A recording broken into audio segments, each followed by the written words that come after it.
Good evening, everybody, and we are going to start this art lesson again. It's actually the second time I've done it because the phone rang in the middle of my lesson.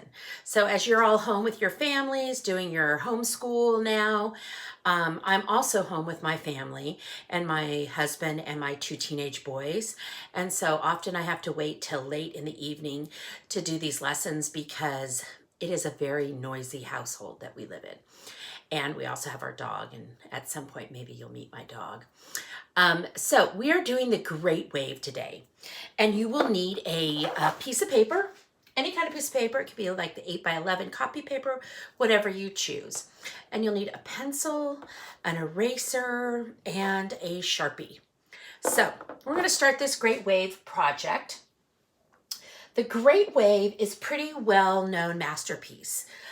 It's a Japanese painting. It's probably the most famous Japanese painting there is. It was done by Hokusai in around 1829 to 1833. This is what they call the Edo period. And he did a series, which means he did many, many paintings, 36 in fact, of the views of Mount Fuji. You can kind of see Mount Fuji hiding right there in the back. You can see it right here on this one. So, he did 36 views of Mount Fuji. Some think it was a tsunami, but it actually wasn't. They think it was more like what they call a rogue wave. So today what I want you to do is you're going to take your piece of paper and kind of fold it over so that you know where about halfway is. And then you're going to take your pencil and you're going to just kind of draw down. And remember, when you're drawing with a pencil, it's different than when you're writing. When you're drawing with a pencil, you're lightly sketching down so that it is an erasable line. Okay, then you're going to kind of think about where is your halfway mark here.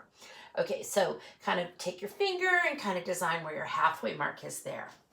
So we're going to start off with the middle wave, this wave here. So I'm going to start about halfway down, and I'm going to make just a gentle rolling wave till I get to my midline. And I'm going to start heading down and over. And if you're still drawing in pencil, it'll be really nice for you because you can change that line if you're not happy with it. Okay, so I've got my first horizon line in there. Now I can kind of figure out that I need to put Mount Fuji, which is a volcano, okay, right about as this wave starts to come down, as it starts to come down. So remember that a volcano should look like a shape that is not straight down. So I'm not really looking for, let's say, this. Okay, what I'm looking for is more so that something that has kind of a curve here and then comes out and out. Okay, so I've got Mount Fuji there, and then I want to think about this beautiful wave that's coming up and over. So I want the water to feel like it's falling. So I'm going to go right up here and I'm going to put a little guide dot right there. Now, when I write with my pen or my pencil, I hold my pen right down here, and I'm very secure in that. When you want a line that is not perfect, I tend to back my pen up to the very back, and watch what happens. So I'm going to go up here. I don't have a lot of control over it.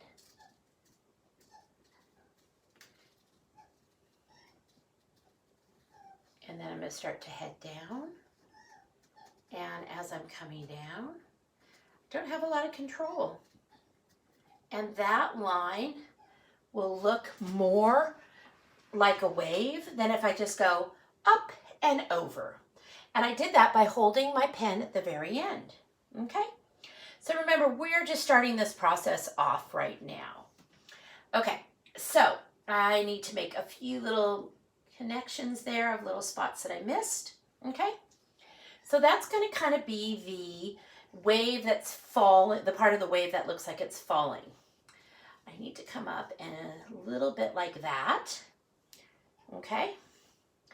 And then I'm going to come up here, and again, I'm just kind of making sure that I've got, this is the white water, just kind of a line that will be the white water on top.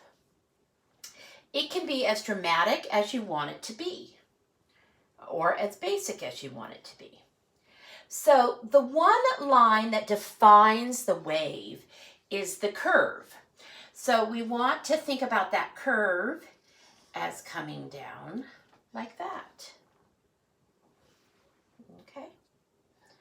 So the other horizon lines that we find in this picture are the wave that comes right at the top here. And this wave can be as steep as you want it, but it's got to close before it hits Mount Fuji. Okay. Then I've got some more white water in here, in this section and up here. So again, I'm going to resort to taking my end of my pencil or my pen, and I'm going to put that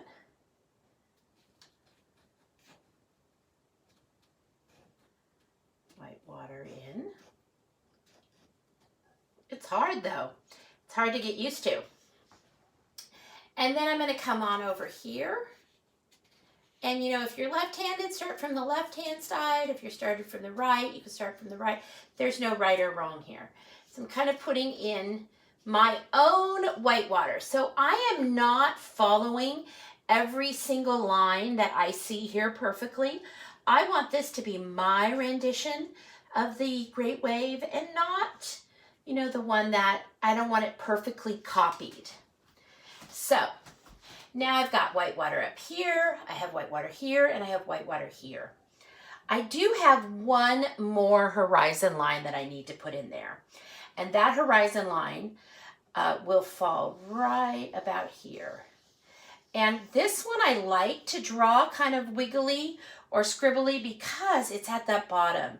And then it too will have a really nice kind of line like that.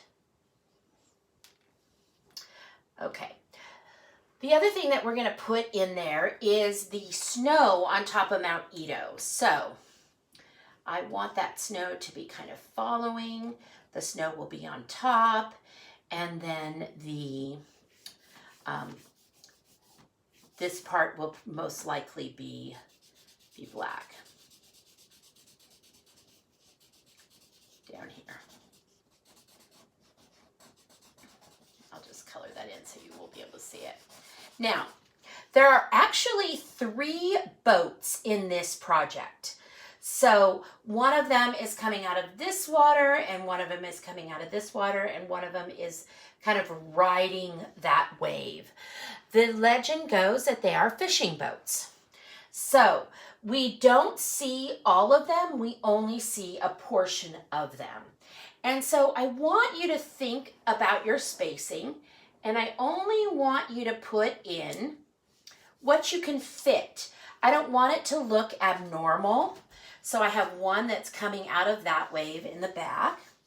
This one might have a little bit more, I might be able to see a little bit more here, and then maybe I can see a little bit of the side, okay? And then I might have one that's really cruising down this wave. Now, in Japan, a lot of times on the back of the boats, they have this little area here. Kind of, I think it must be to balance out the boat. Now, in the original, you can't really see a lot of the detail. If you want to put a little bit of detail in these boats, remember, this painting is our inspiration. It's not our final, like, it's got to be perfectly copied in here. This portion is the portion that you would see maybe some rowers' heads in there, and maybe their shoulders coming down. If you want to put those in, You might have some lines here for the front of the boat. And then this one might just have some lines or some designs. You guys can get creative with this. Okay, so what I am looking for is for you to go in and make a copy of this project. So how do you make a copy of your own work?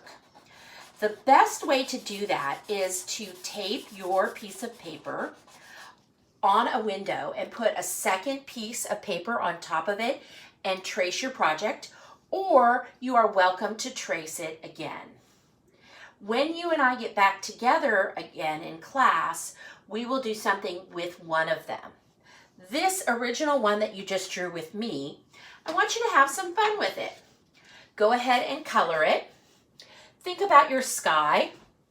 Maybe, and you can use whatever you want to use. You can use watercolors, you can use paints, you can use crayons.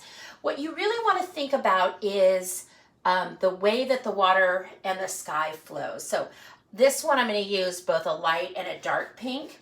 What I really want to make sure is that my sky is flowing across the paper. We don't color sky up and down. Okay, but why not? Why can I not color it kind of vibrant with two pinks? Okay, I might have to go back in and erase my lines after I Sharpie them, just so they're not showing. And then the water. Let's talk about the water. There are lights and darks in the water. So on this portion, when you're coloring, I want you to think about the fact that the water is flowing down. So it's making this motion. So I want to color it curving so that it looks like it's curving all the way over. Now, it'd be really boring if it was just one color blue. So I want you to play with it a little bit and experiment. Put another color blue in there so that it's adding dimension and color. Okay, now same thing goes with the water below here and here. This water is flowing downward. And so we want to color it downward. So when I'm coloring, I want to practice, always going all the way down. If I have another piece of paper underneath here, it will help. Okay. And this, the same thing down over here. It's all going to move that way. So I first add my first color, and then I can go back in and add my second color. Oh, and then I need a little bit of color right up in there. Now, I'm hurrying through this a little bit because it takes forever to download on my computer. In fact, I didn't even have internet today because they were changing out a power pole in my neighborhood, and so our power was off from 8 until 5 today. So, and then probably boat color, I would say. Kind of mix it up, use some browns on it, and kind of look at your patterns. And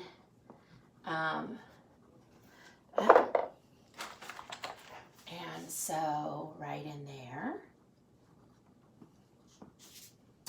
And right there. And then I'm going to color my people in black so that they look kind of like they've got a shadow on them. And then I might even take a little bit of orange and color in here. Okay? So, remember, you're going to color one version, you're going to save one version for me. Okay? So, that is the Great Wave from the Edo period. And I love this this project. It's a lot of fun, and I hope that you were inspired by it. And we will meet back here again in a few days. Thanks so much and have a wonderful weekend.